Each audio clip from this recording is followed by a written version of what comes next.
ایک عورت قبر کے اندر بچے کو دودھ پلاتی رہی۔ بچہ 9 ماہ تک زندہ کیسے رہا اور اس کے ظالم باپ نے اس کے ساتھ کیا کیا، یہ واقعہ سن کر آپ کی روح بھی لرزا جائے گی۔ اس واقعے کی حقیقت جاننے کے لیے ویڈیو کے آخر تک ضرور دیکھیے گا۔ واقعہ بہت پرانا ہے۔ ایک قبیلہ تھا۔ اس قبیلے کے لوگ مل جل کر رہا کرتے تھے، مگر اس قبیلے کا ایک شخص بہت ہی ظالم تھا۔ اسے اپنی بیوی سے بالکل بھی محبت نہیں تھی اور وہ اس کا کوئی خیال نہیں رکھتا تھا۔ شادی کے پہلے دن سے ہی اس نے بیوی پر ظلم کے پہاڑ توڑنا شروع کر دیے۔ اگر بیوی کو کوئی تکلیف ہوتی تو اسے کوئی فرق نہ پڑتا۔ اگر وہ شدید درد کی وجہ سے گھر بھی جاتی تو وہ کہتا بہانے بازی کرتی ہو، اپنے خاوند کی خدمت نہیں کرتی۔ جاؤ اور گاؤں کی عورتوں کو دیکھو کس طرح انہوں نے اپنے خاوندوں کے سر پر بٹھایا ہوا ہے۔ وہ عورت نیک تھی، اپنے خاوند کی فرما بردار اور خدمت گزار تھی۔ سخت گرمی میں بھی وہ پتھر توڑتی تھی اور سب جانتے ہیں کہ عرب کی گرمی کتنی شدید ہوتی ہے، جہاں انسان ایک لمحہ بھی کھڑا نہیں رہ سکتا، لیکن وہ پھر بھی کڑکتی دھوپ میں یہ مشکل کام کرتی تھی۔ اس کے شوہر کو کوئی فرق نہیں پڑتا تھا، کیونکہ وہ اس سے ایک بیوی کم اور نوکرانی زیادہ سمجھتا تھا۔ یہی نہیں، جو بکریاں پال رکھی تھی ان کو چرانا اور ان کے کھانے پینے کا انتظام بھی اسی کی بیوی کی ذمہ داری تھی۔ بکریوں کا دودھ نکال کر بیچنا بھی وہی عورت کرتی تھی۔ پورے گھر کی ذمہ داری اسی کے سر پر تھی۔ جب خاوند نے کوئی بھی ذمہ داری اپنے سر پر نہیں لی تھی۔ اس طرح 1 سال گزر گیا۔ وہ صابر اور شاکر عورت بس اللہ کی عبادت کرتی، خاوند کی خدمت کرتی اور محنت مزدوروں سے جو پیسے کماتی وہ بھی اس کے خاوند اس سے چھین لیتا۔ شادی کے 1 سال بعد جب خاوند کو یہ خبر ملی کہ اس کی بیوی ماں بننے والی ہے تو خوش ہونے کی بجائے اسے افسوس ہوا۔ اس کی خواہش تھی کہ اس کی بیوی مر جائے۔ وہ کب سے یہی چاہ رہا تھا کہ کسی طرح اس کی بیوی اس کی زندگی سے نکل جائے۔ ہمیشہ وہ یہی سوچتا، یہی تدبیریں کرتا کہ کسی طرح اس عورت کو اپنی زندگی سے نکال دے، لیکن وہ نہیں کر سکتا تھا، کیونکہ ایک تو قبیلے کا سردار بہت سخت اور عادل انسان تھا اور دوسرا اس شخص کی گاؤں میں عزت تھی۔ اس نے اپنی نیک نامی آئی ہوئی تھی کہ میں تو اپنی بیوی کا بہت خیال رکھتا ہوں، جبکہ لوگ خود دیکھتے تھے کہ اس کی بیوی سخت دھوپ میں کس طرح کام کرتی تھی۔ یہی سوچ کر اس نے ایک تدبیر سوچی اور بیوی کا خیال رکھنا شروع کر دیا۔ وہ اس کی دل و جان سے خیال کرتا تھا۔ میں بہت خوش ہوں کہ تم ماں بننے والی ہو، لیکن وہ اس کے ساتھ منافقت کر رہا تھا۔ وہ کہتا میرے دل میں تمہارے لیے جو بھی کراہت تھی سب ختم ہو گئی ہے۔ بیوی حیران تھی اور خوشی سے پھولے نہیں سما رہی تھی کہ اولاد نے اسے بدل دیا۔ وہ سوچتی ہے کہ اس کا کیا ہوا ہے۔ ٹھیک ہے، جب بچہ اس دنیا میں آ جائے گا تو شوہر اس پر مزید مہربان ہوگا اور اس سے محبت کرے گا، جو محبت اسے آج تک نہیں ملی وہ اپنے شوہر کی محبت حاصل کر لے گی۔ بیوی بہت خوش تھی کہ چلو دیر سے ہی صحیح، لیکن اسے صابر کی محنت تو ملی۔ وہ معصوم اور سیدھی سادی عورت یہ نہیں جانتی تھی کہ اس کا شوہر اسے نجات حاصل کرنے کے لیے یہ سب کچھ کر رہا ہے۔ وہ اسے مارنے کے لیے روز کھانے میں زہر ملا دیتا تھا۔ وہ زہر ایسی قسم کا تھا کہ جڑی بوٹی سے بنا ہوا تھا۔ سر فوراً نہیں ہوتا تھا، بلکہ آہستہ آہستہ اندر ہی اندر اسے ختم کر دیتا اور اس کا بچہ بھی مر جاتا۔ کسی کانوں کان خبر نہ ہوئی۔ سب ہی یہی سمجھتے تھے کہ بچے کی پیدائش کے وقت وہ مر گئی اور بچہ بھی دنیا میں نہ آ سکا۔ 9 ماہ ہی گزر گئے۔ وقت آیا کہ بچے کی ولادت ہونے والی تھی تو اس کی نیت تھی کہ بیوی مر جائے، لیکن اللہ کی قدرت سب سے بڑی ہے۔ وہی ہوتا ہے جو اللہ چاہتا ہے۔ جب اس کے ہاں بچے کی ولادت ہوئی تو اللہ کا کرنا ایسا ہوا کہ بچہ مردہ پیدا ہوا اور بیوی بھی اس کی زہریلی جڑی بوٹی کی وجہ سے بچے کی پیدائش کے وقت ہی مر چکی تھی۔ لیکن اسے کیا معلوم تھا کہ جس سے اللہ رکھے اسے کون رکھے۔ لوگوں کی باتوں سے بچنے کے لیے اس شخص نے بیوی کو لاش اٹھایا، بے حرمتی کرتے ہوئے گھسیٹتا ہوا اسے قریبی غار میں لے گیا۔ اس غار میں اس ظالم شخص نے بیوی کی لاش کو پھینک دیا، اس بچے کو بھی ماں کے ساتھ رکھ دیا۔ اس وقت اس نے انجانے میں ایک اچھا کام کر دیا۔ جاتے جاتے بچے کو ماں کی بائیں طرف یعنی دل والی طرف سینے پر رکھ دیا اور چل دیا۔ یہ سب انجانے میں ہوا تھا، لیکن وہ نہیں جانتا تھا یہ تو اللہ کی حکمت ہے اور یہ سب اللہ کے حکم سے ہوا تھا۔ جب وہاں سے جا رہا تھا تو دل ہی دل میں خوش ہو رہا تھا کہ اچھا ہوا جو اس عورت سے میری جان چھوٹ گئی۔ جڑی بوٹی کیا خوب اپنا کام دکھایا، لیکن افسوس کہ میرا بیٹا پیدا ہوا اور میرا بیٹا مردہ پیدا ہوا۔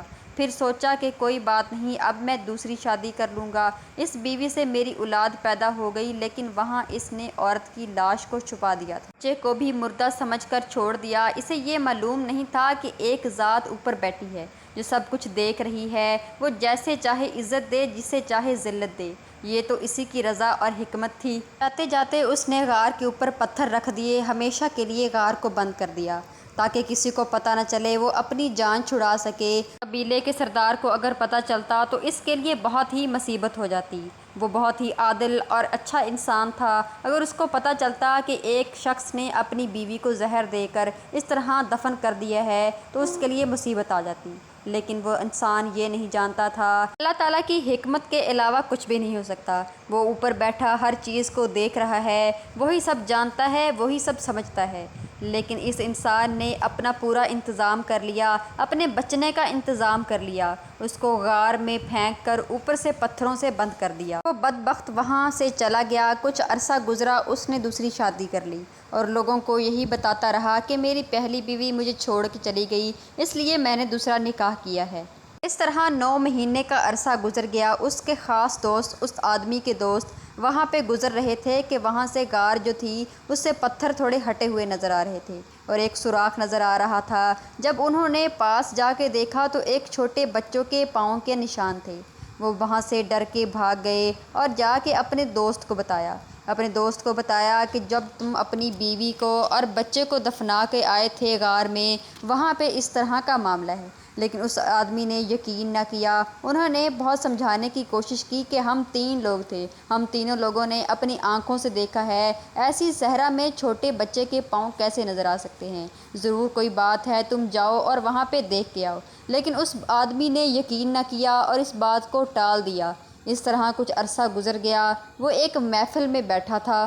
وہاں پہ قبیلے کے سردار کے کچھ آدمی بھی موجود تھے اور انہوں نے آ کے بتایا کہ ایک غار ہے جہاں سے پتھر ہٹ چکے ہیں۔ وہاں پہ تو پتھر موجود تھے، لیکن ایسا لگتا ہے کسی نے پتھر وہاں سے اٹھا کے ایک سائڈ پہ رکھ دیے ہوں۔ وہ آدمی بہت زیادہ ڈر گیا کہ اب تو میری پول کھل جائے گی، اب تو سب کو پتہ چل جائے گا کہ میری بیوی وہاں پہ تھی، اس مردہ بیوی میری وہاں پہ تھی، سب کو پتہ چل جائے گا، میری پول کھل جائے گی۔ وہ بہت ڈرا اور سہما ہوا تھا اور وہاں سے جلدی جلدی اٹھا، اس غار کی طرف چل دیا۔ وہاں پہ جا کے کیا دیکھتا ہے کہ ایک چھوٹے بچے کے پاؤں کے نشان ہوتے ہیں۔ پھر وہ سوچتا ہے کہ میرے دوست جو کہہ رہے تھے وہ سچ ہی کہہ رہے تھے، پتھر جو تھے وہ سائڈ پہ ہٹے ہوئے تھے۔ وہ جیسے جیسے اندر پاؤں کے نشان کو دیکھ رہا تھا ویسے ہی غار میں جا رہا تھا۔ اندر جا کے کیا دیکھتا ہے کہ اس کی بیوی کی لاش بالکل صحیح سلامت ہے، اس کو کچھ بھی نہیں ہوا، لیکن وہ سوچ رہا تھا کہ میری بیوی اور بچے کا جسم ڈھانچہ بن چکا ہوگا، ہڈیاں بن چکی ہوں گی، لیکن ایسا کچھ بھی نہیں تھا۔ ایسا لگ رہا تھا جیسے ابھی ابھی اس کو دفن کیا ہو، بالکل صاف ستھرا جسم اس کا پڑا تھا۔ اور تھوڑی سی نظر ہٹا کے اس نے دیکھا تو ایک صحت مند بچہ اس کے اوپر بیٹھا ہوا تھا، جو کہ 9 ماہ کا تھا، بالکل تندرست صحت مند بچہ تھا۔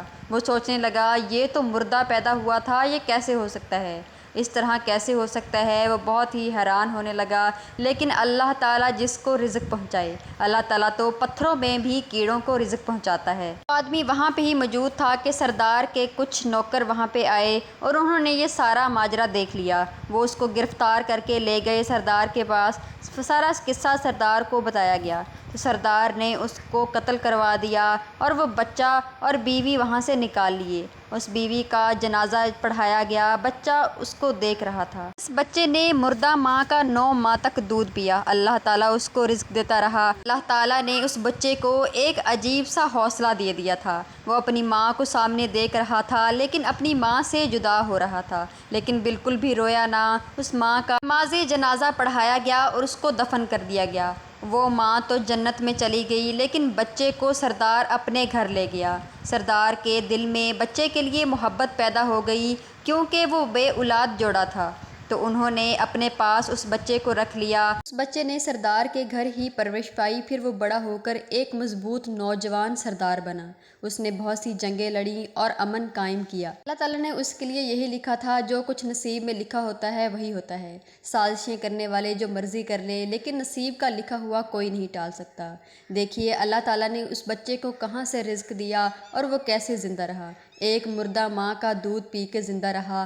آج کی ویڈیو میں تھا صرف اتنا ہی، ملتے ہیں ایک اور ویڈیو میں، تب تک کے لیے مجھے اجازت دیں، اللہ حافظ۔